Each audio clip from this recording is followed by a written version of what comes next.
বিশ্বের সবচেয়ে শক্তিশালী আকাশ প্রতিরক্ষা ব্যবস্থা, অত্যাধুনিক রাডার, শত শত যুদ্ধবিমান। তারপরও একের পর এক ইরানি ক্ষেপণাস্ত্র ও ড্রোন পৌঁছে যাচ্ছে মার্কিন সামরিক ঘাঁটিতে। জর্ডানের সাম্প্রতিক হামলায় 3 মার্কিন সেনার মৃত্যু যেন নতুন করে দেখিয়ে দিল এই যুদ্ধ শুধু কে বেশি শক্তিশালী সেই লড়াই নয়, বরং কে দ্রুত কৌশল বদলাতে পারছে সেই লড়াইও। এদিকে গাজায় মসজিদ ও শরণার্থী শিবিরে হামলা চালালো ইসরায়েল।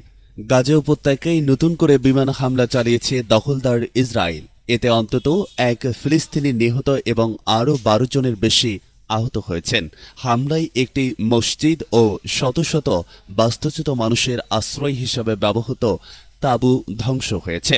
মঙ্গলবার 28 জুলাই গাজা সিটির ইয়াং মেন্স ক্রিশ্চিয়ান অ্যাসোসিয়েশন ভবনের কাছে অবস্থিত আল মুত্তাকিন মসজিদে ইসরায়েলি যুদ্ধ বিমান হামলা চালায়।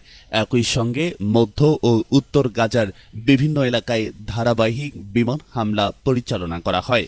আল জাজিরার প্রতিবেদক তারেক আবু আঞ্জুম জানান, হামলার আগে সংশ্লিষ্ট এলাকায় সতর্ক বার্তা দেয়া হলেও নিরাপদে সরে যাওয়ার জন্য বাসিন্দাদের খুবই অল্প সময় দেয়া হয়েছিল, ফলে অনেক মানুষ পর্যাপ্ত প্রস্তুতি নেওয়ার সুযোগ পাননি।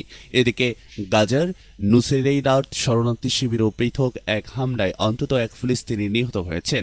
স্বাস্থ্য কর্মকর্তাদের বরাত দিয়ে আবু আঞ্জুম জানান, ব্যস্ত একটি বাজারে ফিলিস্তিনিদের একটি দলকে লক্ষ্য করে হামলা চালানো হয়। এতে অন্তত 20 জন আহত হয়েছেন।